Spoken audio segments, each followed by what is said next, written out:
This is Judge Joe Brown, and we're listening to We All Be News. News-free Dixie for the 21st century. Yeah.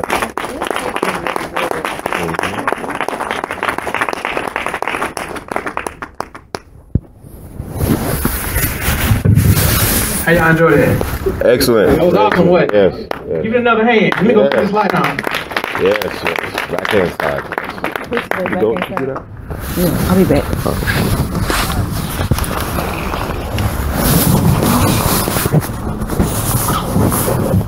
Alright, awesome. I'm talking to Jason now, and we're gonna try to get this Q&A going.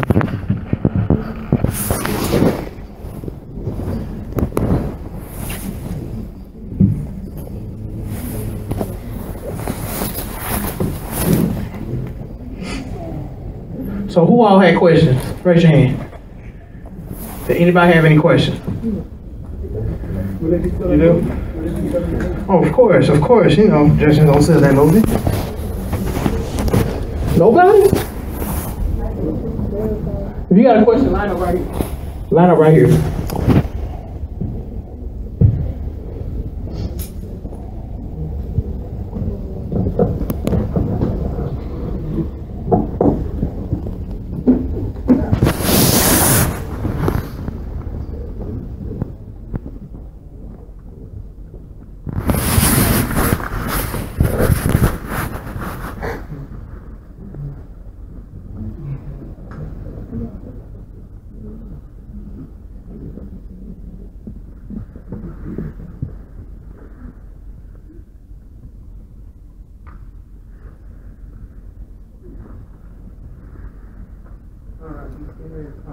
So I got two people that had a question. That's it. Come on, you got a question? Hop on over here. He's getting ready to call now. Excuse me.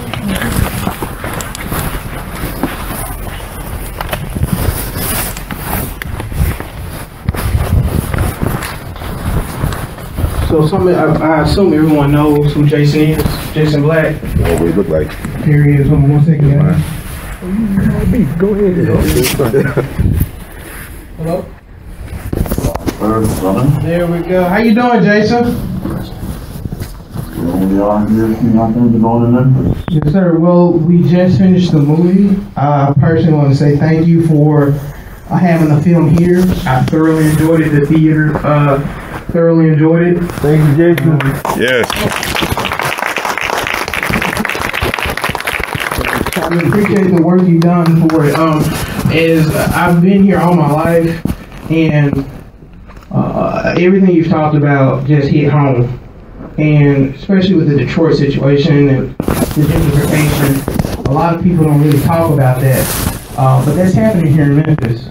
And if black people don't take action quick and soon, we'll be in trouble.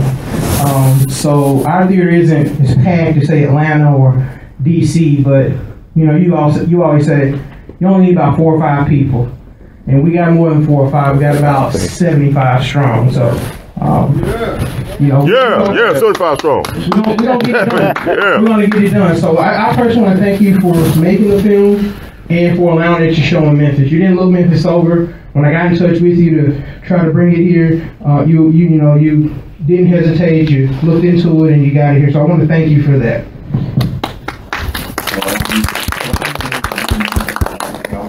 All the cities I wanted to, whether you want to do it nationwide, but the situation in Memphis is not unique. I mean, I chose the cities that I did mention in the documentary, but they're really just metaphors. There is no place in America where black people are doing well. I mean, every place looks the same, whether it's Memphis, New Orleans. You got a few, I'll call them outliers, like my city, Shreveport, where things are a bit different here. But that's not going to save anything nationally. If everybody else is going down and we're the only ones still floating, that means we're just going to be the last ones to get kicked off. That's all that means. Correct. Last so there's a real place where black people are really just doing great like that. So the movie, even if it doesn't mention where you're at, Memphis, Nashville, I mean, there's no difference between it. There's no difference at all. We're in the same boat everywhere we are. And Simple fact of the matter is that the math has reached the point where we are really pretty much on our last generation or two of black people who are going to have an opportunity to change it. Next step is not going to be permanent underclass status. That phrase is used too much. And you know, I didn't use that in my movie either, because the end goal is not a black underclass. The end goal is black removal, not an underclass. Right. They have no use for you. Right. Simply put, the haves are annihilating the have-nots. And Memphis, being from that Confederate type territory, that should be showing you they're getting back to their roots on you now. That's correct. That's correct. And again, like I said, we have issues here like the gentrification where they're putting money in certain black neighborhoods. And I often tell people, and me and Tim were talking about that the other day, that a lot of black people, when they say they're building the Raleigh Springs Mall, for instance, and that's the majority black area, where they're dumping all that money in there, well, they're not dumping in there for you. They have a plan for that area, and that's to take that area back over. Same with Graceland. That area, that's the Whitehaven area. And they're dumping all that money into Graceland. Black people are just so happy about it. Oh man, they're going to have all these attractions, but it's not for you. Right. They want to take the area back. And so when they take the area back, they'll just, excommunicate you in another part of town. And when they're ready to remove you from there, they'll dump money there and remove you from there. So I just really thank you for showcasing that. I do have a few questions, so you can come on up, state your name. Well, go ahead, Jason. Before they do that, I did have one question. Sure, go ahead. And I don't get to speak to Memphis very often at all. For those of you who don't know, my name is Jason Black. I'm from Louisiana, which is where I'm sitting at right now. This city called Shreveport, you probably heard that at the beginning of my film. But Memphis is one of those places that has really troubled me. And it's really troubled me because Memphis is the illegitimate baby capital of America. Yes. And that's not good. That's not good. It's not good. If you have lost the concept of legacy and you're fighting 6 ethnic groups who are adhering to a concept of legacy, what are you passing on? If you're not even passing on a name, I would be a fool to think that you're going to pass on empowerment. So what is the idea or the feeling or the concept of something as simple as legacy in Memphis? What are you passing on? Because what you are passing on will tell me why you're alive. And if the answer is, well, I'm not passing anything on, you just answered for us why you're alive. And that's something that should disturb everybody. If you're having children without a purpose, then you're thrusting those children into a world where everybody else has got 80% of what they need to survive. Your children have got nothing because you cannot pass your welfare checks, your Section 8 vouchers, your job, your housing. You can't pass that on to your children. No, sir. They can't sell it, they can't use it. And Memphis has a severe problem with that right now. So before you walk into anything else, the first question that needs to be answered in Memphis is, what are we passing on to our children? How stridently, how devoted are we to the concept of legacy, passing something on? Or are we just getting up every day and saying, well, the kids will figure it out? Because that's not a plan, that's a genocide against your own children. Go ahead, brother. That's so true. How many men in here have come across women and when you say you're getting to know them, they have a child? How many men have come across that in Memphis? I want to say it's about, real talk, no exaggeration, about 90%. I'm not kidding. And when you ask them, well, why do you have all these kids? I had one girl straight up tell me she wanted more food stamps. Real talk. I said, why are you having all these kids and you're not married? You're not even 30 and you have 5. Well, I need to get more food stamps. I want $700 in food stamps. And you can't pass it down. You can't do anything with it. You're going up against ethnic groups who are building businesses and taking over whole parts of the state. And our goal is to get more government food stamps. And here's the problem with government programs. Even if you qualify for them, there's one fly in the ointment. There's one poison pill. You must remain poor to keep getting them. Exactly. So as long as you agree to impoverish your own children, and that's betrayal, that's treason against your own children. As long as you agree to keep your children poor while everybody else is building assets and wealth for their kids, if you agree to keep yours poor, You can keep getting these 30 pieces of silver from Uncle Sam. That should tell you something. Yes, sir. We're in trouble. I'm glad you pointed that out. That's an issue here in Memphis. So I have a line here of people that had questions to ask you. Jason, it's not many. So what's your name? Tell them your name and ask your question. Hi, Jason. My name is Robin Gibbs. I actually drove down from Illinois. My question is, looking at Dr. Anderson's plan for economic development, starting with economics, and then it goes to politics, and it goes on up. How do you keep basically white supremacy from cutting the legs off of some of these new businesses? The reason I ask that is because I work in a law firm. We help out, we do corporate law and employment law, and we've had small businesses start up, and they start off so strong, they start pulling businesses from established white businesses. So, that makes them mad. And so here comes all of the regulatory violations, the whatever other reason they can come up with to cut the legs off from these new small black businesses. Do you have a suggestion on how to get around that? Because even as attorneys, we couldn't help them. Because all they did was, we reviewed our case, we're right, we're going to shut you down. How do you get around that? Even if you know what I'm saying? Because you can't get to the political level. What we are lacking is, as Dr. Anderson explained on the first floor, when he said that you have to gather yourself around a group concept, a group need, a group self-interest. And that, remember, there's also the other part where he said there's three things that you need to have a community.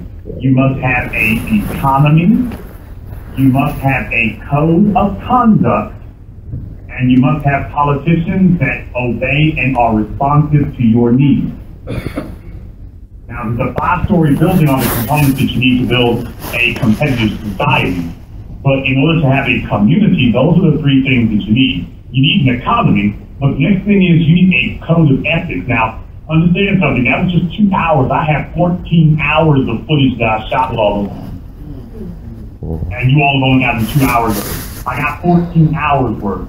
One of the things that Dr. Anderson and I talked about that didn't make the cut here, but probably would be on the DVD extras. I'm not trying to tell DVDs, I'm just letting you know it's going to be on the extras. Is that we talked about that we as black people, we do not adhere to a code of conduct. Everybody is trying to be an individual in black society.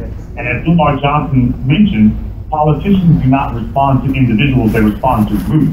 Well, guess what? Neither do political structures or other groups in society. We as black people keep trying to go out here and I will build my black restaurant, but if you go in the Italian communities, the Chinese communities, when they build a business, that is an anchor of the community. The only place that black people have created an anchor for the community are our churches. And we can all see how much good those are doing us now. So if we put that anchor of the community idea into our economic vessel, that's where we're going to make changes. But black people want to try to attack politicians from the church. And did you notice that 5-story building didn't have a single floor for religion? I hope you all notice that. Of the 5 floors, Dr. Anderson's 5 floors, there's no place in there for religion, spirituality, your quote belief system. So the answer to your question, sister, is we are missing that code of conduct. You can build, one person building an economy is for himself isn't enough. He's got to have other people with him because those other people are who rally around you to defend what you have. But if you got a business and you own no politicians, you haven't leased any, the community's not benefiting from your success and whatnot. You got a big car, which is what we're very good for as black people, big cars and churches, but everybody else is struggling. In other communities, when he gets a car, he makes sure he brings in the young folks. So if they understand, you don't have to go outside of the community to find out how to get this. You stay close to me and you will get this. So my answer to your question is we're missing a code of conduct. And that's why you keep having so many people who get the legs kicked out from under this so easily. Okay, thank you. Awesome answer. That was awesome. Come on, brother. Let Jason know your name and send me your question. Yes, my name is Reginald Pruitt, but now I'm in Memphis, Tennessee, and I'm a proud Memphian, and I see a lot of light at the end of this tunnel. Because one of the things I see, we went into a recession in 2007, and the financial system and real estate dropped to the floor. You know, a lot of people couldn't find jobs, but now things are kind of coming back up again.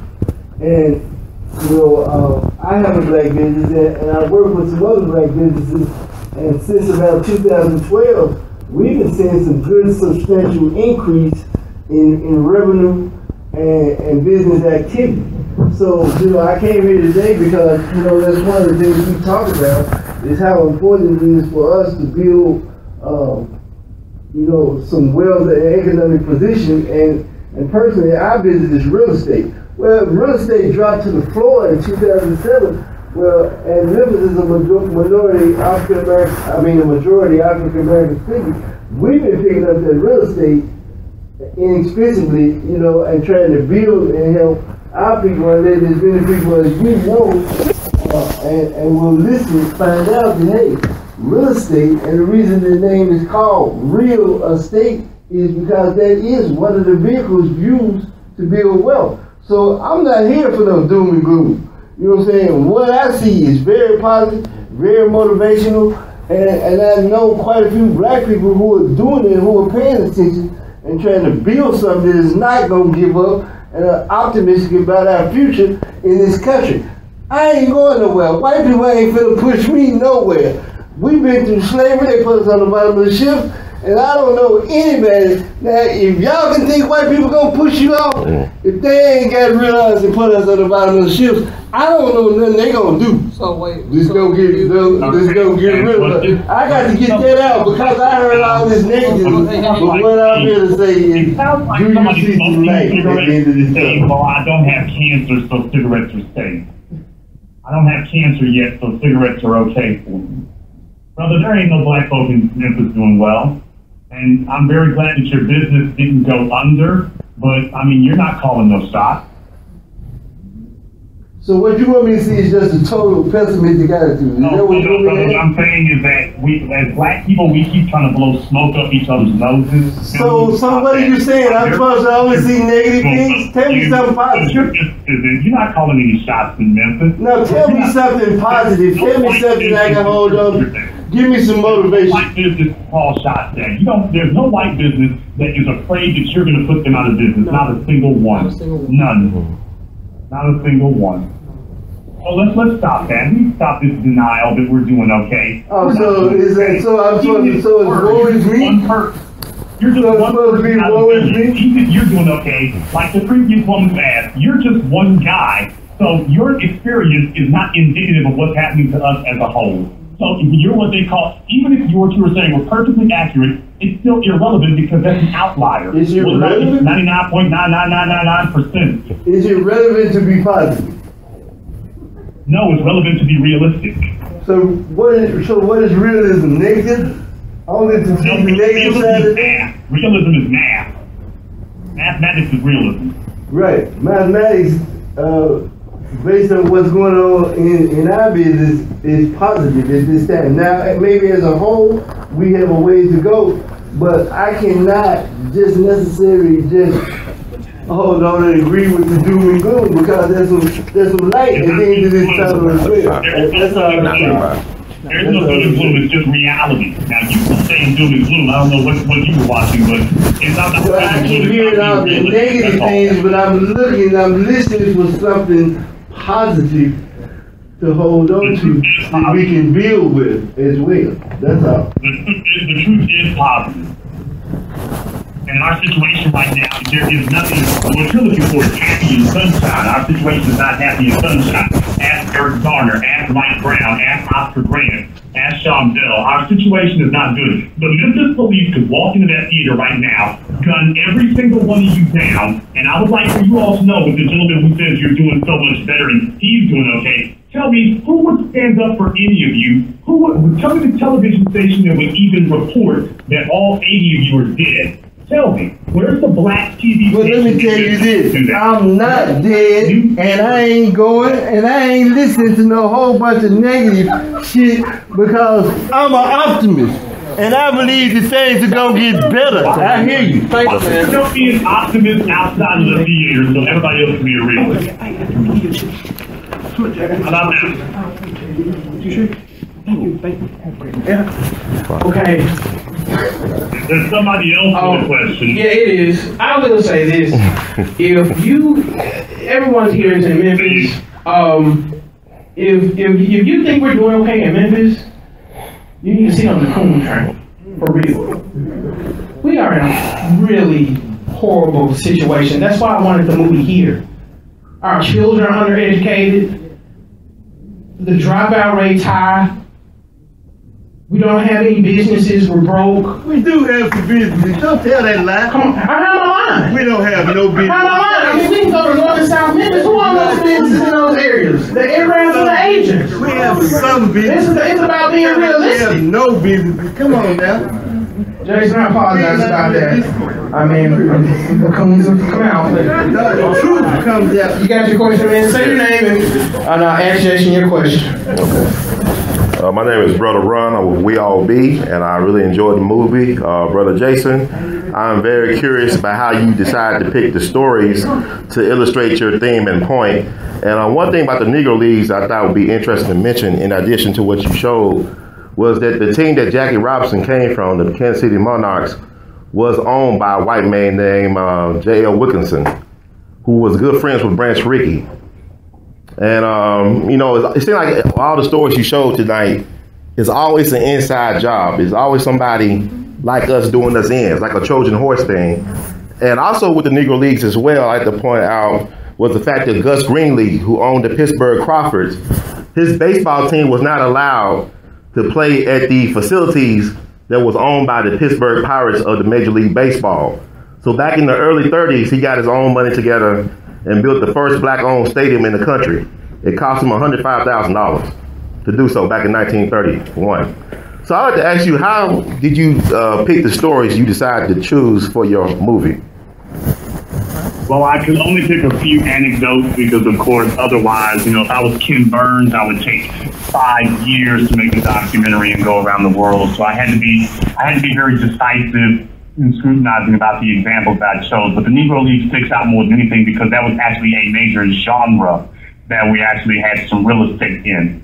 When you talk about with Jackie Robinson and whatnot, like I say, once again, there's only so much I could cover, you know, without becoming taxing on people's patience. So I tried to err on the side of caution and just try to be as expedient as possible. But Gus Greenlee, now you have to understand, even with him building a stadium, this is a guy who had to be G'd up to do that. Right. So understand, that goes back to our code of conduct. Because when you talk about, and it was totally an inside job. Now, this got removed from this final cut, but you'll probably see it in the DVD, where Jackie Robinson was basically shepherded to the major leagues. Right. And the reason why I put that part in there about Wendell Smith is because if you all saw the movie 42, then you remember that the movie is told from the perspective of Wendell Smith. Wendell Smith was a reporter for the Pittsburgh Courier newspaper, but he was hired by Branch Rickey to accompany Jackie Robinson because they needed to make sure that Jackie Robinson had the personality and the character to be able to take all the racial abuse he was going to get without embarrassing the team or whatever. So remember, it was a couple of years before he went from, you know, got actually called up to play. So in the case of like that, he was shepherded from the Negro League into Major League Baseball. So when you say about an inside job, oh, absolutely. And this goes back to that code of conduct. You see, they can walk into the black community and buy off a bunch, not one or two. They didn't just buy Jackie Robinson. They bought coaches, scouts, newspaper reporters. They bought, our society has been up for sale because we are the poorest people in America. Now, you can't have a code of conduct when you're impoverished because your growling stomach is going to override your morality. Now, we can't walk off into a white neighborhood and buy up all the preachers and all the scouts and all the coaches. We can't do that. We could not walk, even if we had the money, we could not walk into Major League Baseball and buy off the whole team and destroy them from the inside out. We couldn't do it. And the reason for that is because they actually have an economy of their own that they can maintain their code of ethics. So one hand washes the other, one defends the other. If you're an impoverished people, don't expect to be able to defend yourself or your institutions for very long. They will be able to buy you from the inside out. And it will be black faces that lead you into captivity, not white ones. Awesome. Come on, brother. Let Jason know your name and ask your question. My name is Corey. I'm from Nashville. I was just wanting to run a suggestion by you. I'm pretty new to you.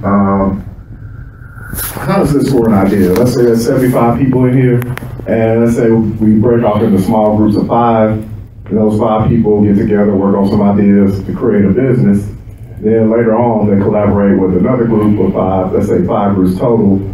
They can begin to build a cell or something, like some type of economic system, like you said, with a code of conduct. I certainly hope that happens. That's the reason why I rented all these theaters.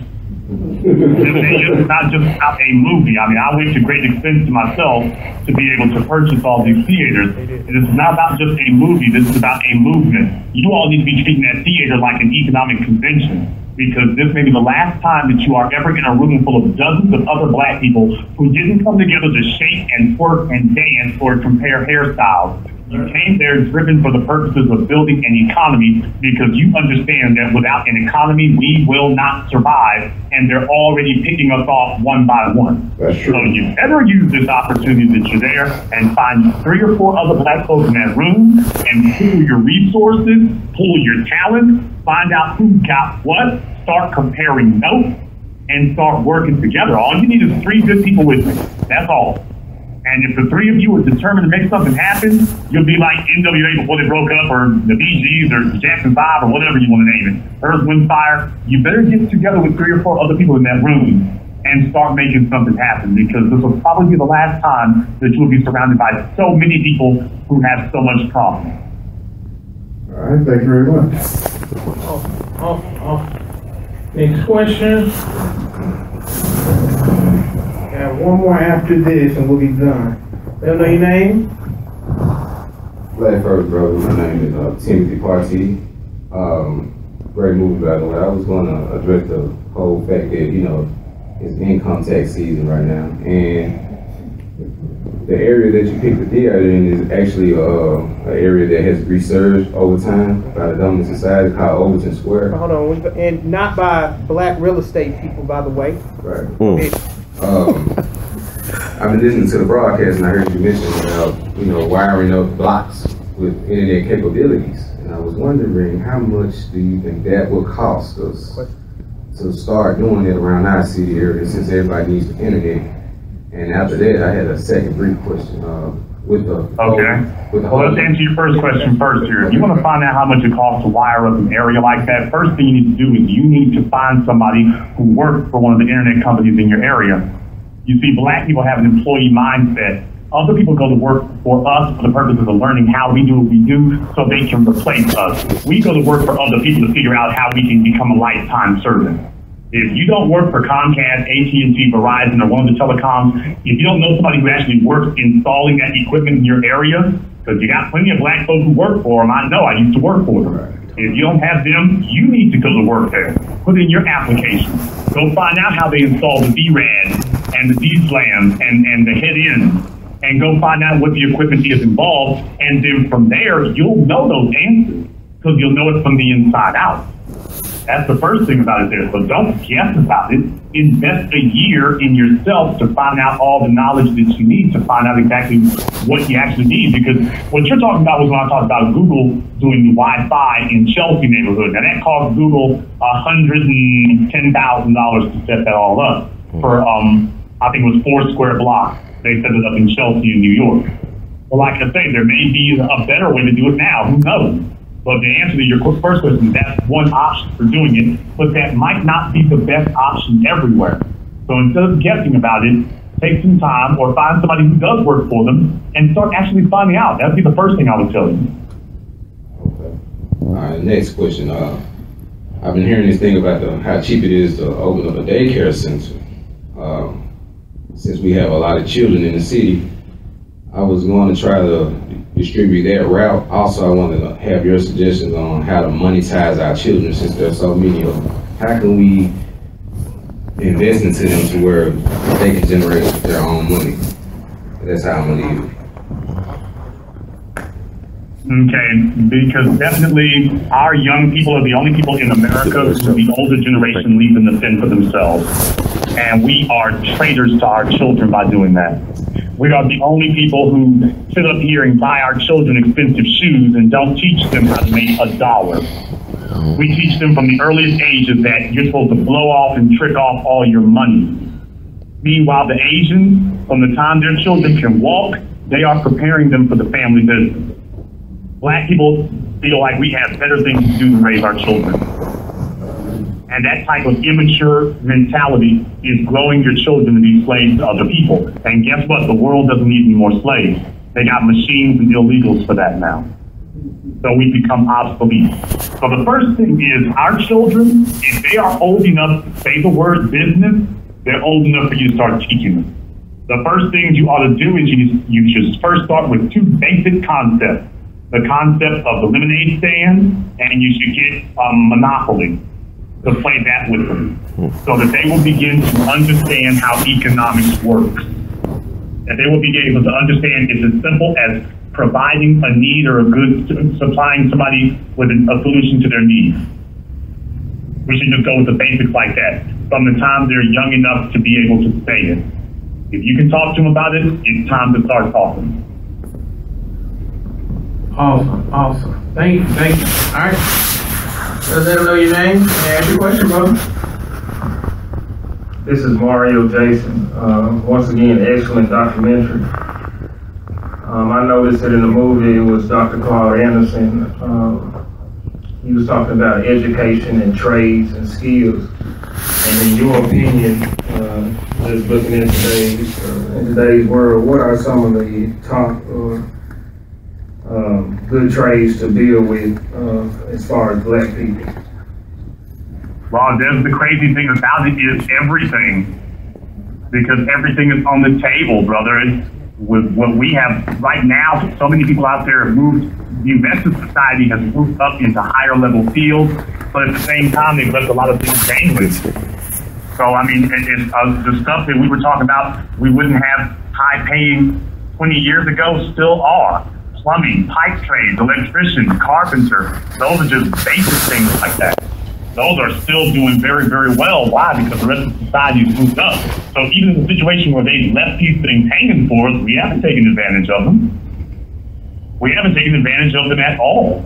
They got a building boom going on in Detroit. Too bad there's no black contractors getting in on it. Too bad. The majority black city, and the building all over downtown. Too bad we're not getting none of it. Same thing in Memphis.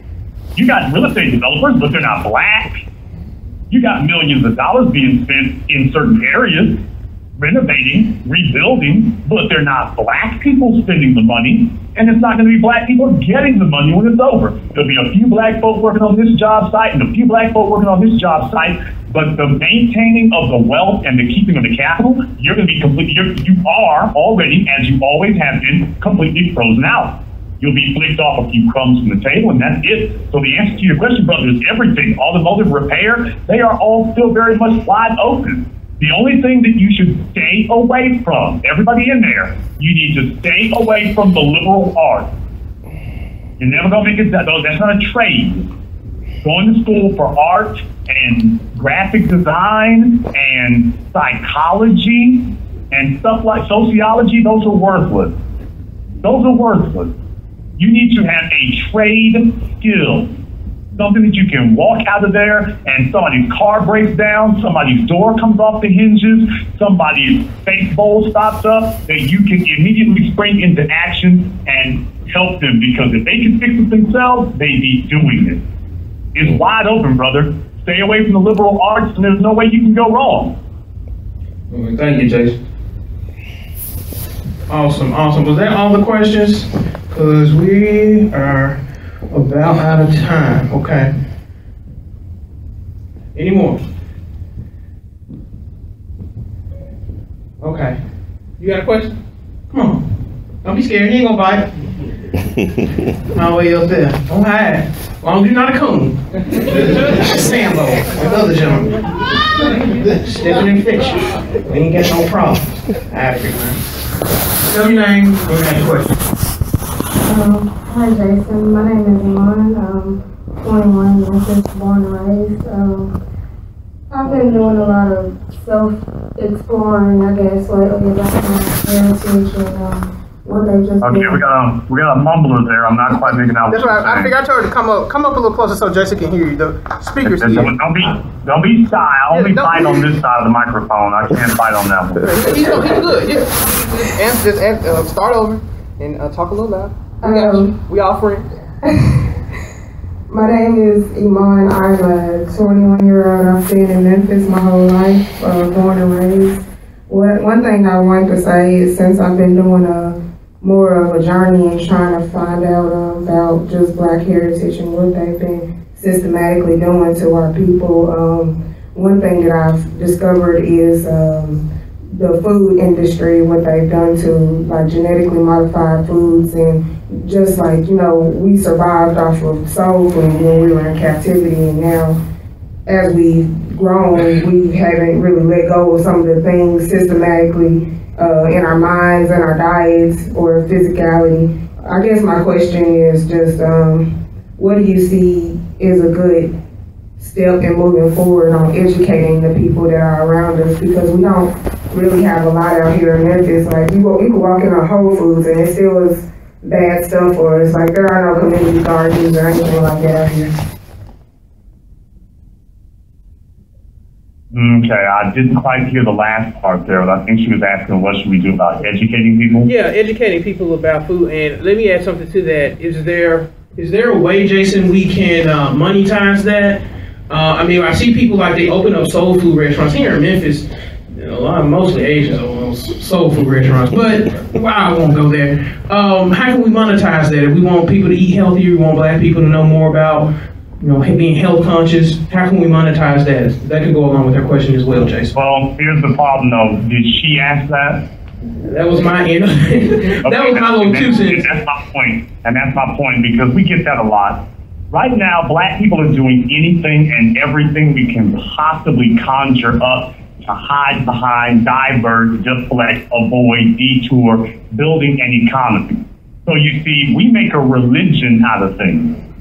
First, we make a religion out of historical figures. Then we make a religion out of integration. Now we make a religion out of conspiracy theories and genetically modified foods. Meanwhile, the police are out here gunning us down in the streets. We're doing everything we can to focus on everything else. Here, what you are eating is not the biggest problem you're facing. That's very nice, that's very wonderful. What we're eating is not the biggest problem we're facing.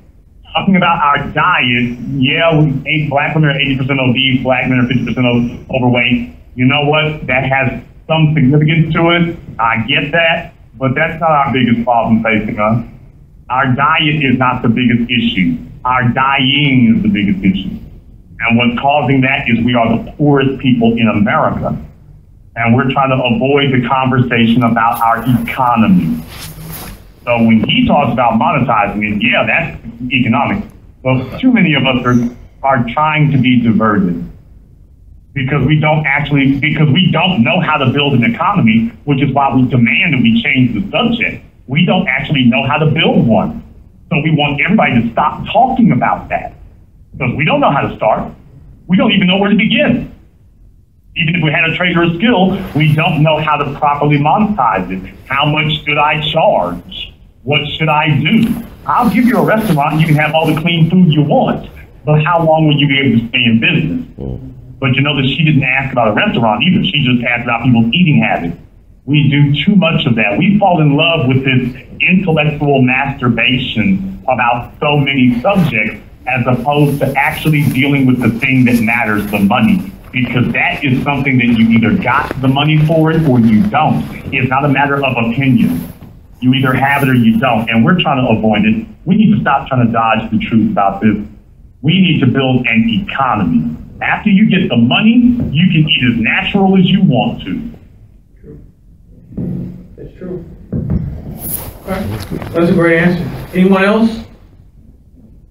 Anyone else? It's been a great Q&A.